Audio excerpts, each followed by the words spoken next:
Subscribe कीजिए हमारे channel को और बेल आइकॉन को दबाइए हमारी लेटेस्ट वीडियो सबसे पहले देखने के लिए। हेलो स्टूडेंट्स, मैं doctor Dheeraj Negi LBS college Harda educational videos में आप सभी का स्वागत करता हूं। आज हमारा विषय है मार्केटिंग मैनेजमेंट।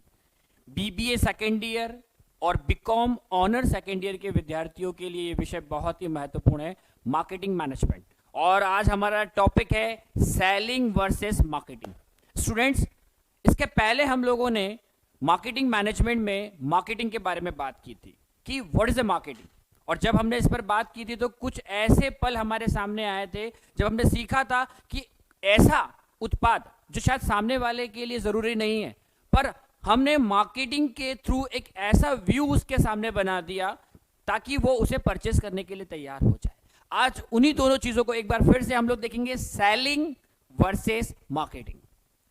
हम फिर से एक रिमाइंडर लेंगे मार्केटिंग के बारे में। देखिए, मार्केटिंग में एक चीज हमेशा ध्यान रखिएगा, market is a place where seller and buyer.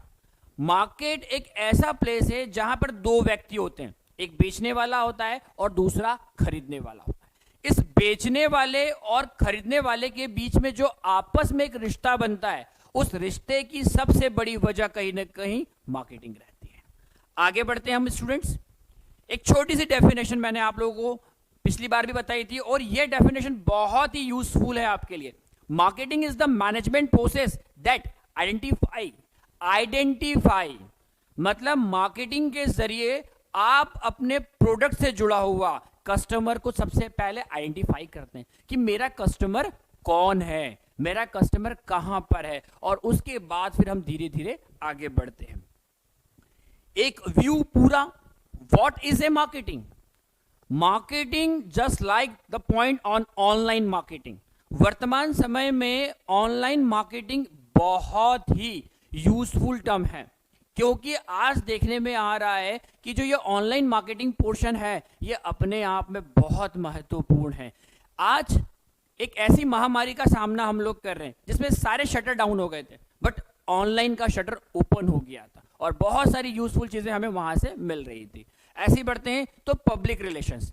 देखिए, मार्केटिंग के जरिए जो कैंडिडेट्स होते हैं वो अपने कस्टमर से एक रिलेशन मेंटेन करते हैं, और कस्टमर रिलेशन मेंटेनेंस बहुत इंपॉर्टेंट रोल रखता है किसी भी ऑर्गेनाइजेशन के लिए। अदरवाइज एक बहुत बड़ी समस्या का सामना हमने करना पड़ता है जब हमारे कस्टमर हमसे सेटिस्फाइड नहीं होते हैं। तो अगर कस्टमर डिससेटिस्फाइड होते हैं तो हमारी मार्केटिंग का बहुत बड़ा असर बाजार में नहीं होता है। आगे चलते हैं, advertisement, social media, research. Research is a very important factor in your marketing portion. आपको सबसे पहले एक रिसर्च करनी होगी कि हमारा जो प्रोडक्ट है वो किस एज ग्रुप से बिलोंग करता है, किस इनकम ग्रुप से बिलोंग करता है, कौन सी कैटेगरी है लिविंग स्टैंडर्ड के अकॉर्डिंग, और इस तरह से आपका एक पूरा चक्र चलता रहता है। अब हम सबसे महत्वपूर्ण चीज, आपका आज का विषय selling. This is very important. बहुत से लोग कहते हैं कि सेलिंग और मार्केटिंग एक ही चीज है। नहीं बेटा, ये एक दूसरे से बिलोंग करते हैं, एक दूसरे का हिस्सा है। The part of marketing the core of selling. सबसे पहले transfer to ownership from seller to customer. यहां पर जब हम सेलिंग करते हैं तो जो ऑनरशिप होती है, मतलब जो मालिकाना हक होता है, वो चेंज होता है। पहले मालिकाना हक किसके पास होता है? सेलर के पास, और सेलर उसको ट्रांसफर कर देता है अपने परचेसर के पास।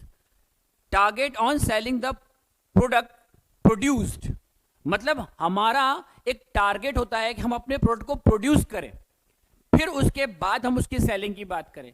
जब आपका प्रोडक्ट मार्केट में आ जाता है, कस्टमर सेटिस्फाई हो जाता है, उसके बाद हम सेलिंग की बात कर सकते हैं। और एक बहुत ही महत्वपूर्ण, sales is the part of marketing. Marketing का हिस्सा है आपकी सेलिंग पोर्शन। तो आप जब उन दोनों को देखते हैं, हम कहते हैं सेलिंग वर्सेस मार्केटिंग, तो दोनों में बहुत बड़ा फर्क आता है, क्योंकि मार्केटिंग का एक हिस्सा है सेलिंग। आगे बढ़ते हैं, main aim to earn profit. हमारा मेन लॉजिक क्या होता है? सेलिंग। हम सेल इसीलिए करते हैं क्योंकि हमारा लॉजिक होता है प्रॉफिट अर्न करना।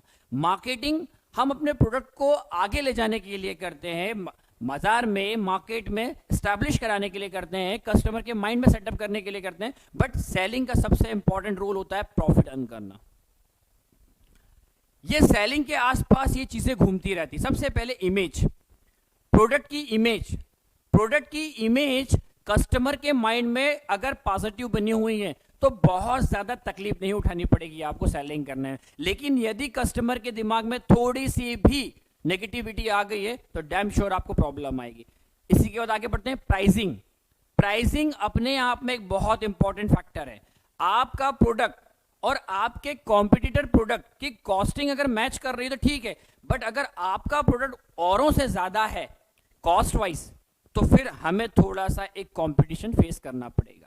इसके बाद पोजीशनिंग आती पोर्शन आएगा, प्रोडक्ट की सर्विस वाला पोर्शन आएगा। प्रोडक्ट सर्विस केवल अपना उत्पाद बेच देने के बाद हमारी जिम्मेदारी खत्म नहीं हो जाती, प्रोडक्ट की सर्विस भी बहुत इंपॉर्टेंट रखती है, और ठीक उसके बाद आफ्टर सेल सर्विस भी, और हमारा प्रमोशन।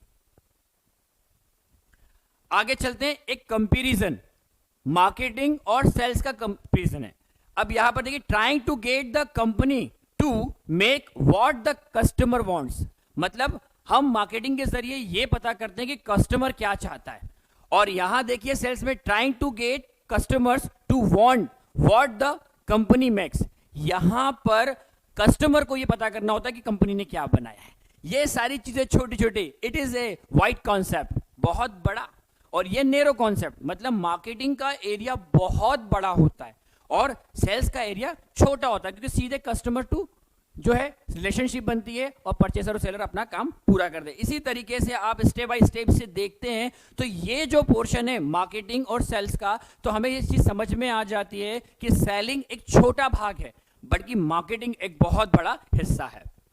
इसके बाद हम आगे बढ़ते हैं, मार्केटिंग कि कुछ ऐसे पोर्शन है, सेलिंग के कुछ ऐसे पोर्शन है जिसमें सबसे पहले अवेयरनेस। मार्केटिंग के जरिए हम कस्टमर्स में प्रोडक्ट की अवेयरनेस को पैदा करते हैं और उस अवेयरनेस के दम पर हम आगे बढ़ते हैं।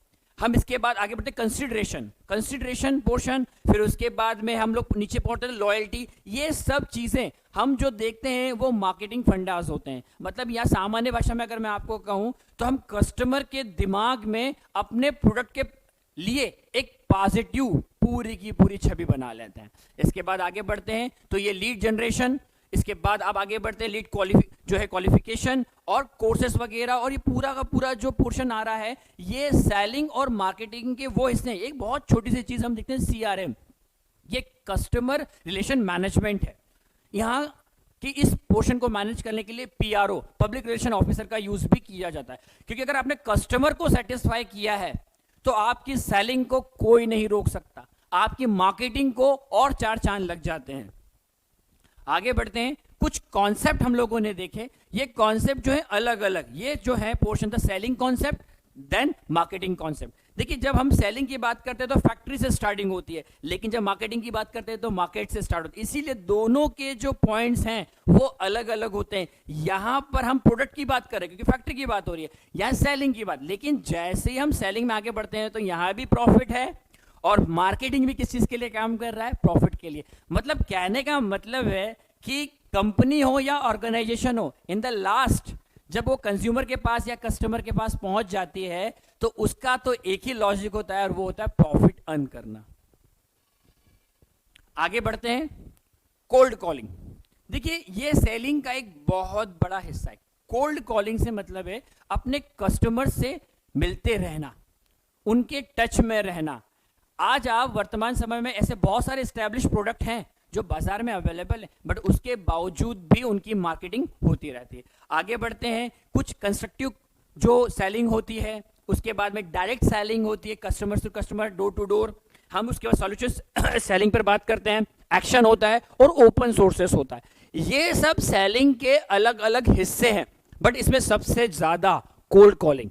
कोल्ड कॉलिंग आप समझे कि कस्टमर के माइंड पर नॉकिंग, पर डे नॉकिंग, कि ये आपके लिए बहुत बेहतर है। वार त्योहारों पर नॉकिंग, छुट्टियों पर नॉकिंग, मतलब एडवर्टाइजमेंट का वो सबसे बड़ा हिस्सा जो कस्टमर को भावनाओं के साथ जोड़ता है। इसके बाद एक साइकोलॉजिकल फैक्टर आता है, साइकोलॉजिकल मार्केटिंग स्ट्रेटेजी आती है। इसमें सबसे पहले एक्टिविटी, आपको अपने प्रोडक्ट की एक्टिविटी मार्केट में शो ऑफ करनी पड़ेगी, जिससे कि ज्यादा से ज्यादा लोग उसे देख पाए। इंटरेस्ट, जब एक्टिविटी होती है तो दो पोर्शन हो जाता है। एक पोर्शन होता है जो आपके प्रोडक्ट में इंटरेस्ट रखता है, और एक वो पोर्शन होता है जो आपके प्रोडक्ट में इंटरेस्ट नहीं रखता। जैसे ही हमें पता चल जाता है कि हमारे प्रोडक्ट में इंटरेस्ट नहीं रख रहा है, ठीक है, वो हमारे टारगेट नहीं है, लेकिन इंटरेस्टेड कैंडिडेट हमारे टारगेट होते हैं। इसके बाद ओपिनियन ली जाती है। कई बार कस्टमर से भी हम ओपिनियन लेते हैं। क्यों लेते हैं? क्योंकि हमें अच्छे और बुरे की जानकारी मिलती है। एटीट्यूड्स बहुत डिफरेंट, कस्टमर एटीट्यूड, जब हम साइकोलॉजिकल पोर्शन देखते हैं तो बहुत अलग अलग एटीट्यूड के कस्टमर्स आते हैं, जो सीधे आके सेलिंग कर लेते हैं, मतलब परचेसिंग कर लेते हैं, सीधे हमारे प्रोडक्ट को परचेस कर लेते हैं, हम सेलिंग बहुत आसानी से कर सकते हैं। बट कुछ ऐसे कैंडिडेट होते हैं जो तह तक पहुंचते हैं अपने प्रोडक्ट की। तो आपकी तैयारी इतनी मजबूत होना चाहिए कि आप अपने कस्टमर को सेटिस्फाई कर सके। कुछ वैल्यूज होती हैं, बिहेवियर होता है। वैल्यूज से मेरा मतलब यह है, मार्केटिंग करिए बट चीप मार्केटिंग, किसी और को गलत दिखाकर अपने आप को सही साबित करना किसी भी प्रकार का सॉल्यूशन नहीं है। देखिए, जिंदगी का एक उसूल है स्टूडेंट्स, मैं एज ए प्रोफेसर आपको समझाना चाहूंगा, किसी और की कमियां ढूंढने की अपेक्षा अपनी कमियों को देखें और उस पर काम करते हुए आगे बढ़े। तो हमें यहां पर यही चीज सीखना है कि जब हम आगे बढ़ते हैं तो वैल्यूज का ध्यान रखें, बिहेवियर का ध्यान रखें, और फिर हम आगे बढ़ते हैं तो कुछ कंज्यूमर सेल्स प्रमोशंस होते हैं जो खास तौर से मार्केटिंग और सेलिंग के लिए यूज किया जाता है। Coupons, rebates, sampling, contest, display, bonding and give Awez. मतलब कहने का मेरा तात्पर्य यह है कि जब मार्केटिंग और सेलिंग आपस में जुड़ जाती है तो ये सारे कंज्यूमर सेल्स प्रमोशन हमारे लिए यूजफुल हो जाते हैं। और इस तरह से स्टूडेंट्स, आज का मेरा ये topic selling versus marketing, marketing management का सब्जेक्ट है। आई होप सो कि आपको मेरी कही हुई बातें सब समझ में आई होगी। यदि हमारा वीडियो आपको पसंद आए तो प्लीज इसे लाइक और शेयर जरूर करें और हमारे चैनल को सब्सक्राइब करें। Thank you, bye bye.